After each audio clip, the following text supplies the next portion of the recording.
Hi, welcome to Pedalboards of Doom. Right, Lee here again. Today we're going to be talking about something that we all have to deal with if we've got more than one pedal, and that's patch cables. Not particularly the most exciting topic ever, but hey, you know, that's what we're going to be talking about. We have a new contender on the market for DIY patch cables, and that is WD Custom. They are making patch cables to a very high quality and it's cheap as chips.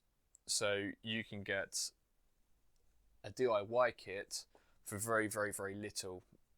Not much more than buying, you know, these sort of things. So, not only today am I going to show you about these babies, but I'm going to show you how easy they are to make and just how versatile they are. So, without further ado, let's do exactly that. Do forgive the mouse here because one of our cameras is going to need to be zoomed in, zoomed out so you can see close-up detail. So, you get all different types of cables. This happens to be a TRS cable, but that's not the point. The point of this is the fact that you can get straight cables, not very good for patch leads. You get right angle jacks, get long ones. This is obviously a cheap one from when I first started. Some of them are like that, so they both point the same way. Some of them are like that. You have to specify what you're after when you buy pre-made ones. When you can't get in and resolder the joints, if there's a break in here somewhere, you can't cut it off and then resolder that. You just can't do it. It's gone. Wasted. Crap. These update from that. You know, I've used these for quite some time. They are good. Really, really, really good cables. I got these. I can't remember where I got these, but they are a very, very good cable. But your cable makes a hell of a difference to the amount of signal that goes through. It really can, especially when you've got a lot of pedals. Even when you're using a switcher. When you're using a switcher, you have twice as many because each individual pedal goes into a loop. So you need 2 runs to it. So, what are the advantages of making the pedals? What are the advantages of making the cables yourself? Well, firstly, if you want that, you make that. If you want that, you make that. This pedal, everything's a pedal. This cable can be like that. It can be made like that. It's very versatile. It, you can wrap around on all these sort of things. All in all, this is just a really, really good idea. I was put onto these by a friend of mine who said, well, do you know what? These cables are really, really good. I've been using them for a few months now. Never had a problem. Now I know lots of people are using them and no one I know has had a problem with these. I know solderless cables can be a bit of a taboo subject sometimes, especially on the group, but I've not had any issues. They're great and they're so easy to make. Cracky. The amount of pancake jacks and things I've bought before with the intention of chopping up an old amp lead and making them, and it's just the effort. Oh my god, the effort really is so very much. So, how do we make these? As you can see, down here, let me adjust this camera. There we go. With these, you have a screw. You take this cap off, you put the lead in, you bend it round, and you put the screw in, and it's that simple. I will show you how simple it is, because what I'm going to do is down here we have a metal zone and the Goya octave generator. I've picked these 2 pedals on purpose because you can see where one of the jacks is and where the other one is. So, in an ideal world, we'd have a patch cable which would be like this. No, we wouldn't. Like this. So it would go like that. But it's so big even this small one, that we'd have to do something like that, and bending it round takes up more room. Look at how much less room that takes to that beast. What about that?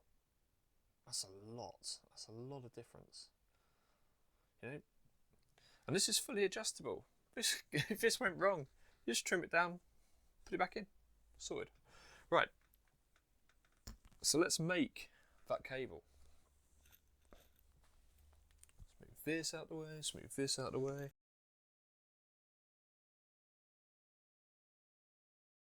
Move that over here for a second. That can go out the way as well.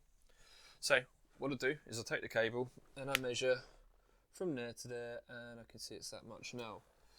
You need a little bit more usually because it folds into the cable. So if I just measure from one to the other, that should give it a couple of mil more. Brilliant, got that. Take your clippers. Got clippers, and we clip. Oh no! Right, that goes there. We take our ends.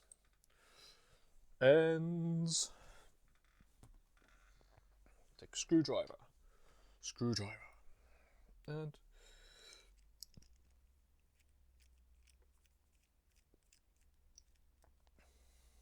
do that.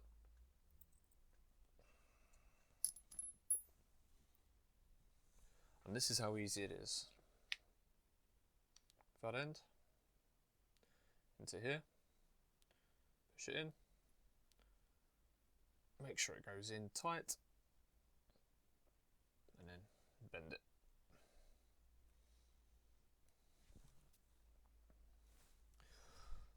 This cap goes over like this,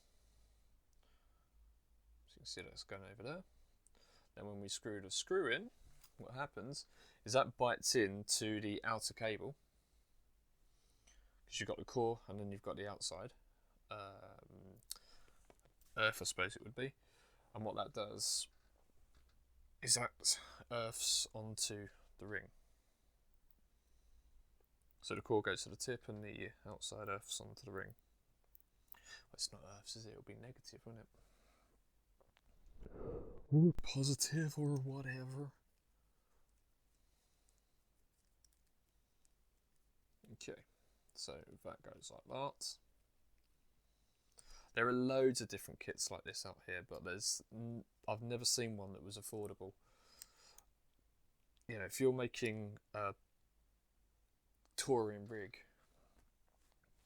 then obviously you're gonna want to spend a lot of money on it, just to make sure that you're going to be out there with the right stuff. But I don't see how any of the other kits can be better than this. I've seen the ones where you just screw the end in. Doesn't seem very good to me. But, you know, I've not tried them, so I can't judge that. Okay, so this one.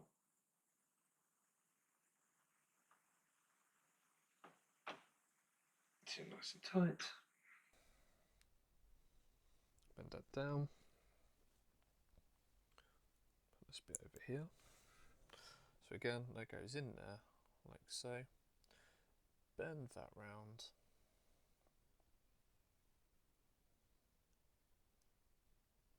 Put the cap over,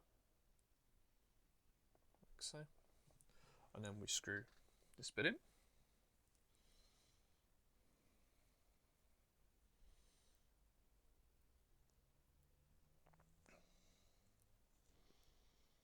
This is the only real fiddly bit. There we go. Get that little tiny screw in, screw it down.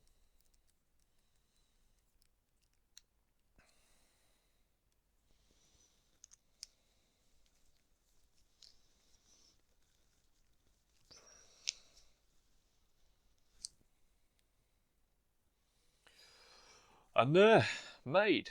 Patch cable. Fantastic. How good is that? How good is that? Let's zoom let's try like that. That's not bad, is it? Right, Coming over to the pedal cam. Put that bit in there. That bit in there. Boom. How about that then? Let's find that other cable. That or that. Well, I know for one that's a damn sight neater. I can get my pedals closer together. If I was to do a side-by-side comparison, let's take this. That's there for a second.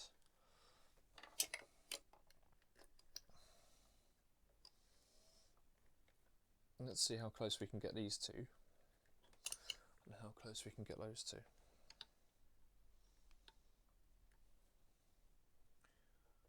There's a difference there, isn't there? It's a huge difference. That really is impressive.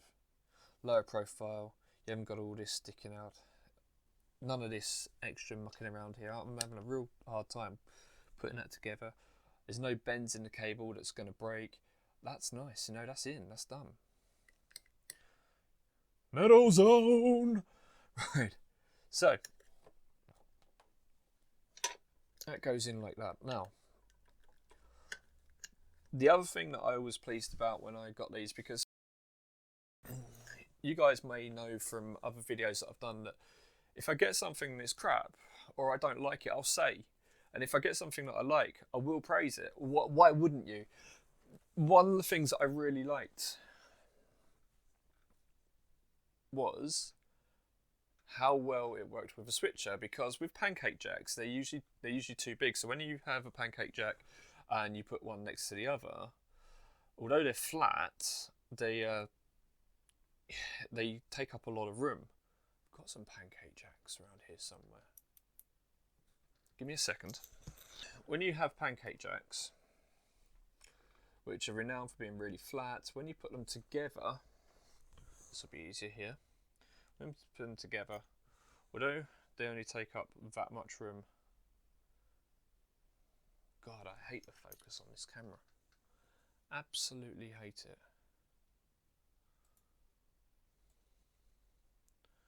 There we go. When you put them together, sometimes they don't sit together nicely. Now, for instance, down here on my looper that you can just about see here, if I put both of these in, they will go together, but they will take up a hell of a lot of room. On many loopers, although they sit flatter, these won't actually go in.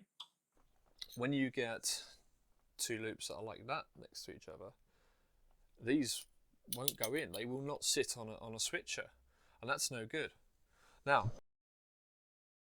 let's look at the facts. When that goes in here, there ain't much difference in the thickness there, is there? Can you see that?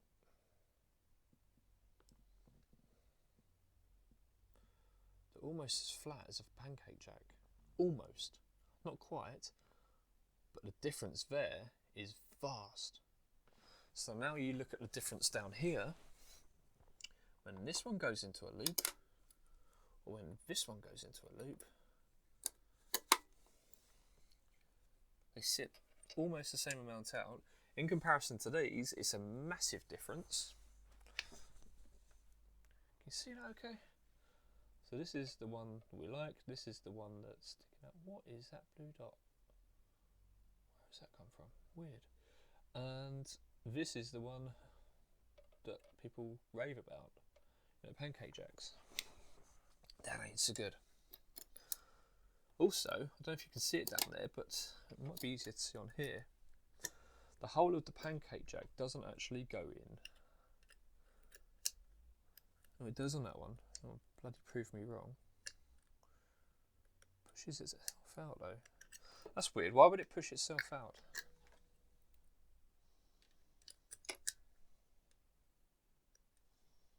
it seems to want to sit there. That's where the bit clips in.